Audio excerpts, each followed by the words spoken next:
What is up, guys? Welcome back to another video.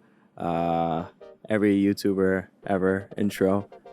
But today, Gamescom Open Night Live just finished, and as you expected, there were so many fantastic reveals that blended indies and AAA games. Of course, Jeff Keighley always puts on a great show, so I'm happy to say that it was a memorable experience from the start. Also from the start, we were introduced to a brand new look at Volition's open world reboot of Saints Row. Very exciting stuff. Launching February 25th, 2022 for PlayStation 4, 5, Xbox One, and Xbox Series X, plus Windows PC via the Epic's Game Store. That being said, players lead a band of young criminals roaming the streets of Santo Ileso. I'm saying that with such a American accent. You basically explore an open world very much like a corrupted version of Vegas. I've actually never played a Saints Row game in my life, so I'm definitely excited to pick this up. Since it's a reboot, it's definitely a jumping off point for many fans and many players to experience something new. In an article by Polygon, Jeremy Bernstein, the game's lead mission narrative designer, says that the game is more of a grounded game than Saints Row 4, but it's not hard to be more grounded game than Saints Row 4, which is interesting, obviously, because Saints Row is so crazy. So I can't wait to see what they have in store for this. Very exciting stuff. I'm all for keeping a franchise fresh. And when you reach one end of the road, usually, especially for the industry of video games, the best way to revitalize vision is usually to take steps back and look back at what you made and look back at what made those games so great and look at the roots, really. So I think that's good. I think they're going to do super well by this. And I think it's about time, for another rendition of Saints Row. Moving forward, in other news, we finally get the awaited announcement from Guerrilla Games that Horizon Forbidden West will be released on PlayStation 5 and PlayStation 4 on February 18th, 2022. Pre-orders begin on September 2nd. There's also a free patch that came out today for PS5 users who play Horizon Zero Dawn, including 60 frames per second and 4K resolution. Moving forward onto Dawn, a new cinematic trailer was revealed showcasing the new face of Halo Infinite's first multiplayer season, Commander Agrina. I'm probably butchering that name, sorry.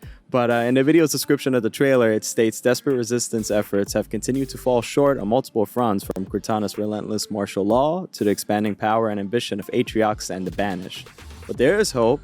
A new generation of Spartans training a secret to become unstoppable. Wow, very exciting stuff. I can't wait for new generations of gamers to finally play Halo. It's definitely worth your time, and especially if you could pick up the Halo Master Chief Collection, get into the OG Halo. We've seen an in-depth look at the multiplayer for the game, dialing in on customization and new modes that are undoubtedly welcome features. So I can't wait for this. I'm definitely pre-ordering that. This was an interesting one because at first I was mistakenly shook when I thought that Marvel's next game was actually DLC for Marvel's Avengers, and that I am still avidly playing War for Wakanda. I am enjoying it. 150 already, how I do. But anyways, as the trailer went on, I realized that nope, it's a game from 2K called Marvel's Midnight Suns.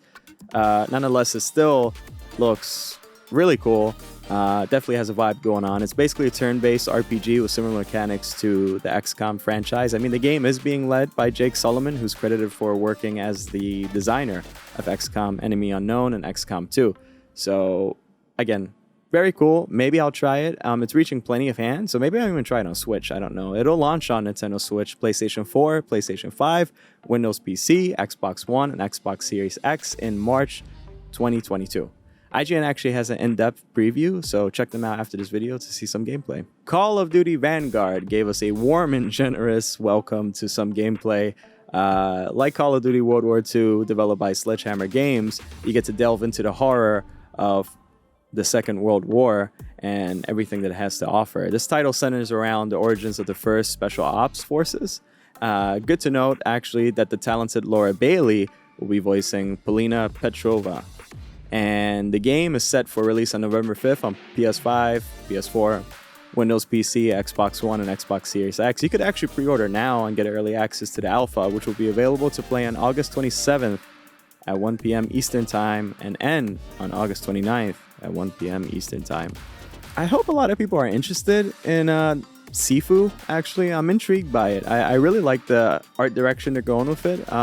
So it's set to release on the Epic Games Store for 48 hours, then on PlayStation on February 22nd, 2022. A lot of releases in 2022, so it's definitely going to be a hefty year for gaming, indeed. I just need a type of beat 'em up that resembles the Arkham franchise. I feel nostalgic, and watching this, I like it. I like to beat people up in games. What can I say? So, last but not least, and you probably thought I was going to mention Death Stranding Director's Cut, but I feel like that's been covered a lot by the media anyway. I mean, most of the games I mentioned anyways covered a lot by the media, but I am interested in that. I did finish it a long time ago. It's so surreal just walking that far. But yeah, I mean, hey, I'm all for catapults and hover glider things on your back to help you, because where was that when I played the game in the beginning? Because let me tell you, I took like 30 minutes to walk somewhere just to figure out I had to walk back. So Far Cry 6 got a sweet new story trailer, and we get to see what's under the hood of the fictional island of Yara. We see the dichotomy between Far Cry 6's villain, Anton Castillo, and his son, Diego. I think this game will deliver so much in a sense of character development and underlining themes of world issues we're currently facing today, you know, with Cuba and all. That's what it's based on. And it's absolutely relevant. So I can't wait to see what the excellent Giancarlo Esposito and the rest of the cast has to offer. Far Cry 6 releases on October 7th for Amazon Luna, Microsoft Windows, PlayStation 4, PlayStation 5, Xbox One, Xbox Series X and S, and Google Stadia. So that's my favorites from Gamescom 2021. We still have more to go, I believe 3 days or 4. So I'm really excited to see what else is announced. Apparently there's going to be some huge announcements. I don't know about that. Sometimes it's indies. Nothing wrong with indies, of course, but you know, I just expect some games I've been waiting for quite a while to be announced. But again, Jeff Keighley always has something up his sleeve with Elden Ring. That was for sure a shock to me. So, and mostly to anyone that loves George R.R. Martin. Finish the book, Martin. But anyway, if you guys like this video, please subscribe or support the channel any way you can. I also have a lunch table podcast. I messed that up, but I actually have a podcast called The Lunch Table, and we do discussions on entertainment news, pop culture, what have you. So thank you guys so much for watching, and have a nice day.